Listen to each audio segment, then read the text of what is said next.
My name's Chris McNulty. I'm lead SharePoint consultant for Knowledge Management Associates, KMA. We're a Microsoft Gold partner. We're based here in the Boston area.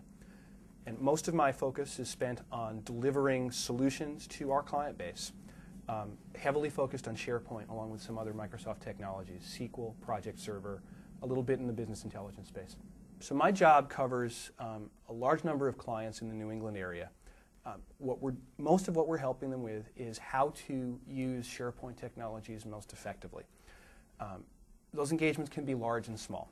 So for one of our clients, we're piloting an early adoption of SharePoint 2010, the next version of the product.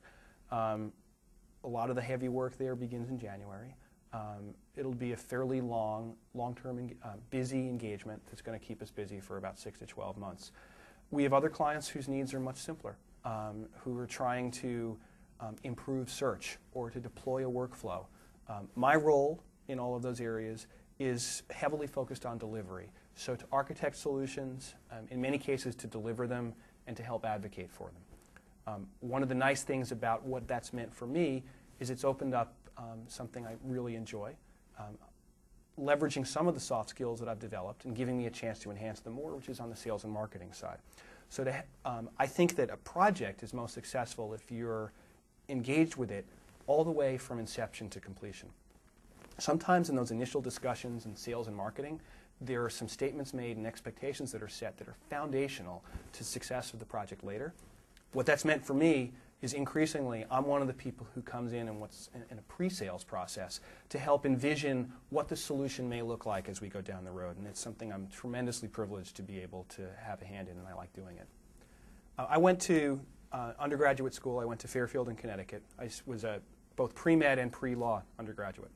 And I, like a lot of folks, got out of school, wasn't quite sure what I was going to do. Spent a year actually teaching music, but I really thought I was going to go to law school. My parents encouraged me to go work at a law firm before I jumped in with both feet. And that was actually some of the best advice I've ever gotten. 2 weeks into the job, the person who was in charge of application support for my group left. And I was heavily reliant on technology. There were some manuals sitting around, and I sort of came to technology organically. It's something that's really stuck with me, and I'm very happy for that. So sometimes what clients need is a simple way that they can put information in one place and have people access it from around the office, around the country, around the world. It sounds very simple, expressed that way. It can be fiendishly difficult to pull it off properly in the real world because you have things like security, regulatory requirements, complexities around the data, but we can help make that simpler for them. Sometimes, as you mentioned, there's definitely workflow kinds of requirements. So people are looking to figure out, for example, we have a pharmaceutical client that's trying to develop a workflow around how do people come up with licensing ideas for internal R&D projects, and how do we pass that on to a place where we have the materials where we can go and talk to potential partners about that. So that's an example of a kind of workflow project that we work on. That's very theoretical. Sometimes also in the real world, it's very practical. You like to think that people come up with a solution and then the technology follows. But frequently, people have the technology already, and they just don't understand what it does. So one of the places where we can come in and help clients a lot is helping teach them. Here's what you already have. And especially in a large enterprise, it's a pretty good bet that SharePoint exists somewhere there, and people can take advantage of their access to that technology.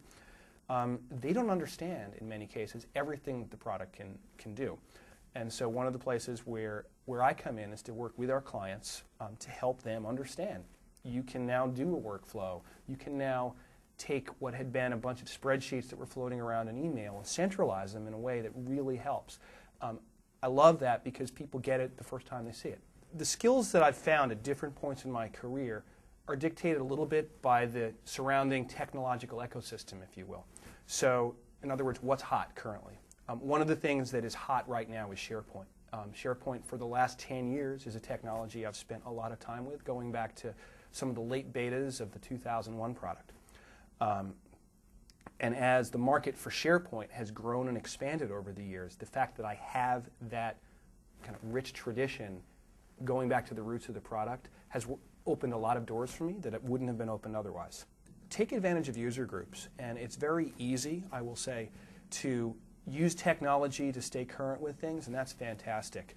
But get out of your house. Go find a local user group that meets monthly. Go sit down with them. Listen. Talk to people. Introduce yourself. Find someone who you respect, who seems to have achieved a certain level of success. Ask them how they got to where they are. It's sort of an informal mentorship relationship, but those kind of mentoring relationships are two-way streets. And if you're interested in one, sometimes you have to ask for it. Those are the kinds of relationships to cultivate that can sponsor you forward throughout your career.